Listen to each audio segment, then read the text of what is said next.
Welcome back to my channel. ಹೇಗಿದ್ದೀರಲ್ಲ, ನೀವೆಲ್ಲ ಚೆನ್ನಾಗಿದ್ದೀರಾ ಅಂತ ಅಂದ್ಕೊಳ್ತೀನಿ.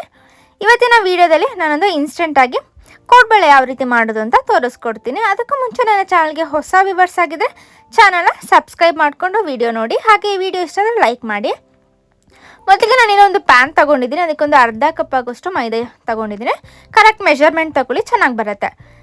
ಅದಕ್ಕೆ ಅರ್ಧ ಕಪ್ ಮೈದಾ ಹಾಕಿ ಒಂದು ಲೋ ಫ್ಲೇಮಲ್ಲಿ ಇಟ್ಟು ನೀವು ಇದನ್ನು ಸ್ವಲ್ಪ ಬಿಸಿ ಮಾಡ್ಕೊಳ್ಳಿ. ಜಾಸ್ತಿ ಬಿಸಿ ಮಾಡೋದಕ್ಕೆ ಹೋಗಬೇಡಿ, ಸ್ವಲ್ಪ ಬಿಸಿ ಆದರೆ ಸಾಕು. ಈ ರೀತಿ ಲೋ ಫ್ಲೇಮಲ್ಲೇ ಸ್ವಲ್ಪ ಬಿಸಿ ಮಾಡ್ಕೊಳ್ಳಿ. ಸೊ ಈ ರೀತಿ ಕೈಯಲ್ಲಿ ಮುಟ್ಟು ನೋಡಿದ್ರೆ ಸ್ವಲ್ಪ ಬಿಸಿಯಾಗಿದ್ರೆ ಸಾಕು. ಈ ರೀತಿ ಕೈಯಲ್ಲಿ ಮುಟ್ಟೋ ರೀತಿ ಇದ್ದರೆ. ಸೊ ಇವಾಗ ನೀವು ಫ್ಲೇಮ್ ಆಫ್ ಮಾಡಿಕೊಂಡು ಅದಕ್ಕೆ ಒಂದು ಅರ್ಧ ಕಪ್ ಆಗೋಷ್ಟು ಚಿರೋಟಿ ರವೆ ಹಾಕ್ಕೊಳ್ಳಿ. ಅದನ್ನು ಸ್ವಲ್ಪ ಮಿಕ್ಸ್ ಮಾಡ್ಕೊಳ್ಳಿ. ಫ್ಲೇಮ್ ಆಫ್ ಮಾಡ್ಕೊಳ್ಳಿ. ಆ ಮೈದಾ ಸ್ವಲ್ಪ ಬಿಸಿ ಇರುತ್ತಲ್ಲ, ಆ ಬಿಸಿಲೇ ಈ ಚಿರೋಟಿ ರವೆ ಸ್ವಲ್ಪ ಬಿಸಿ ಆಗಲಿ ಸಾಕು. ಇದು ಯಾಕೆ ಮಾಡೋದಂದರೆ ಕ್ರಿಸ್ಪಿಯಾಗಿ ಬರುತ್ತೆ ಅಂತ. ಅದಾದಮೇಲೆ ಒಂದು 2 ಕಪ್ ಆಗೋಷ್ಟು ಅಕ್ಕಿ ಹಿಟ್ಟು ತಗೊಂಡಿದ್ದೀನಿ. ಕಪ್ ಮೆಷರ್ಮೆಂಟ್ ಕರೆಕ್ಟಾಗಿ ತೊಗೊಳ್ಳಿ. ಮನೇಲಿ ಯಾವುದೇ ಒಂದು ಕಪ್ ಆಗಿರ್ಬೋದು, ಲೋಟ ಆಗಿರ್ಬೋದು, ಅದರಲ್ಲಿ ಮೆಷರ್ಮೆಂಟ್ ತೊಗೊಳ್ಳಿ, ಚೆನ್ನಾಗಿ ಪರ್ಫೆಕ್ಟಾಗಿ ಬರುತ್ತೆ. ಸೊ ಅಕ್ಕಿ ಹಿಟ್ಟು ಹಾಕಿ ಇದನ್ನು ನಾನೊಂದು ಬೌಲಿಗೆ ಹಾಕ್ಕೊಳ್ತೀನಿ.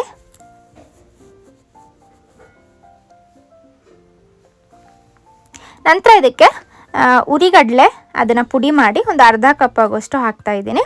ನೆಕ್ಸ್ಟ್ ಸ್ವಲ್ಪ ಒಂದು 2 ಟೇಬಲ್ ಸ್ಪೂನಷ್ಟು ಬೆಣ್ಣೆ, ಹಾಗೆಯೇ ಒಂದು 2 ಟೀ ಸ್ಪೂನ್ ಆಯಿಲ್ ಹಾಕಿ ಅದನ್ನು ಕರಗಿಸ್ಕೊಳ್ತಿದ್ದೀನಿ.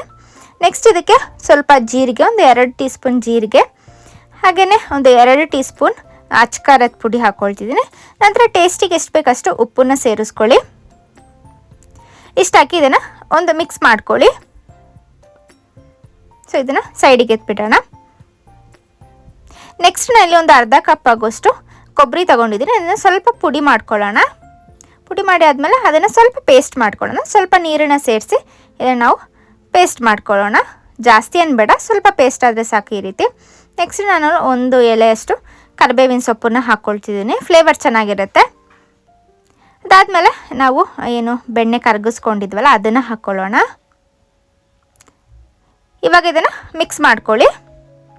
ಸೊ ಅದು ಬಿಸಿ ಇರುತ್ತಲ್ಲ, ಸೊ ಹಾಗಾಗಿ ಸ್ಪೂನಲ್ಲೇ ನೀವು ಮಿಕ್ಸ್ ಮಾಡ್ಕೊಳ್ಳಿ. ಅದಾದಮೇಲೆ ಕೈಯಲ್ಲಿ ಈ ರೀತಿ ಮಿಕ್ಸ್ ಮಾಡ್ಕೊಳ್ಳಿ. ಸೊ ನಾವು ಹಾಕಿರೋ ಬೆಣ್ಣೆ ಎಲ್ಲ ಹಿಟ್ಟಿಗೂ ಮಿಕ್ಸ್ ಆಗಬೇಕು. ಆ ರೀತಿ ನೀವು ಇದನ್ನು ಮಿಕ್ಸ್ ಮಾಡ್ಕೊಳ್ಳಿ. ಇದೆಲ್ಲ ಮಿಕ್ಸ್ ಆದಮೇಲೆ ನಾವೇನು ಕೊಬ್ಬರಿ ಪೇಸ್ಟ್ ಮಾಡಿದ್ವಲ್ಲ ಅದನ್ನು ಹಾಕ್ಕೊಳ್ಳೋಣ. ಕೊಬ್ಬರಿನೇ ಹಾಕಿ ತುಂಬ ದಿನ ನಾವು ಇಟ್ಕೋಬೋದು. ಕಾಯಿ ಹಾಕಿದರೆ ಅದು ಬೇಗ ಹಾಳಾಗಿಬಿಡುತ್ತೆ. ಸೊ ಕೊಬ್ಬರಿನೇ ಯೂಸ್ ಮಾಡ್ಕೊಳ್ಳಿ. ನೆಕ್ಸ್ಟ್ ಈ ರೀತಿ ಉಂಡೆ ಮಾಡ್ಕೋಬೇಕು. ಆ ರೀತಿ ಆದಮೇಲೆ ಇದಕ್ಕೆ ಸ್ವಲ್ಪನೇ ನೀರನ್ನು ಸೇರಿಸ್ಕೊಂಡು ಸ್ವಲ್ಪ ಹಾಕಿ, ಜಾಸ್ತಿ ಒಂದೇ ಸತಿ ಹಾಕೋದಕ್ಕೆ ಹೋಗ್ಬಿಡಿ. ಸ್ವಲ್ಪನೇ ಸೇರಿಸ್ಕೊಂಡು ನೀವು ಇದನ್ನು ಮಿಕ್ಸ್ ಮಾಡ್ಕೊಳ್ಳಿ. ನಾನು ಸ್ವಲ್ಪ ಹಿಟ್ಟನ್ನು ಮಾತ್ರ ತೊಗೊಂಡು ಒಂದು ಪ್ಲೇಟಲ್ಲಿ ನಾದ್ಕೊಳ್ತಾ ಇದ್ದೀನಿ. ಚೆನ್ನಾಗಿ ನಾದ್ಕೋಬೇಕು ನೀವು. ನೋಡ್ಬೋದು, ಸ್ವಲ್ಪನೇ ನೀರನ್ನು ಸೇರಿಸ್ಕೊಳ್ಳಿ. ಈ ರೀತಿ ಒಂದು ಉಂಡೆ ಥರ ಆಗಬೇಕು. ನೋಡ್ಬೋದು, ನೀವು ಕೋಡ್ಬಳೆಗೆ ಯಾವ ರೀತಿ ಒಂದು ಸ್ಮೂತಾಗಿ ಬರುತ್ತೆ ಅಲ್ಲಿ ತನಕ ನೀವು ಇದನ್ನು ಈ ಹಿಟ್ಟನ್ನು ನಾದ್ಕೊಳ್ತಾ ಬನ್ನಿ. ಈಗ ಸ್ವಲ್ಪ ಒಂದು ಉಂಡೆ ಮಾಡಿಕೊಂಡು ನೋಡಿ, ಇದು ಕೋಡ್ಬಳೆ ಥರ ಹದಕ್ಕೆ ಬರುತ್ತಾ ಅಂತ. ಇನ್ನೂ ಸ್ವಲ್ಪ ಗಟ್ಟಿ ಇತ್ತು ಅಂದರೆ ಇನ್ನೂ ಸ್ವಲ್ಪ ಹೊತ್ತು ನಾದ್ಕೊಳ್ಳಿ. ಆವಾಗ ಸ್ಮೂತಾಗಿ ಬರುತ್ತೆ. ಕೋಡ್ಬಳೆ ಎಲ್ಲ ಒಡೆಯೋದಿಲ್ಲ.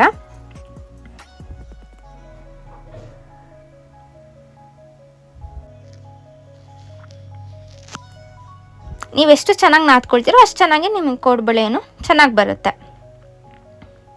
ಇವಾಗ ನಾನು ಈ ರೀತಿ ಕೋಡ್ಬಳೆ ಶೇಪಲ್ಲಿ ಮಾಡ್ಕೊಳ್ತೀನಿ. ನೋಡ್ಬೋದು, ಇವಾಗ ಚೆನ್ನಾಗಿ ಬರ್ತಾ ಇದೆ. ಸೊ ನಾವು ಎಲ್ಲ ಹಿಟ್ಟನ್ನು ಈ ರೀತಿ ಕೋಡ್ಬಳೆ ಆಕಾರದಲ್ಲಿ ಮಾಡ್ಕೊಳ್ಳೋಣ.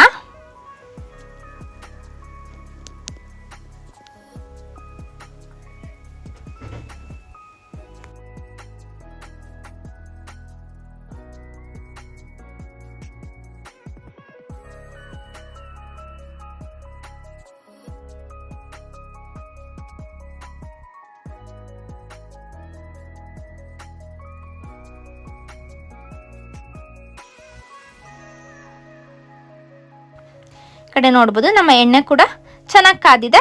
ನಾವು ಇದನ್ನು ಒಂದೊಂದಾಗಿ ಹಾಕಿ ಫ್ರೈ ಮಾಡ್ಕೊಳ್ಳೋಣ. ಮೀಡಿಯಮ್ ಫ್ಲೇಮಲ್ಲಿ ಇಟ್ಟು ಫ್ರೈ ಮಾಡ್ಕೊಳ್ಳಿ. ಎಣ್ಣೆ ಚೆನ್ನಾಗಿ ಕಾದಿರಲಿ.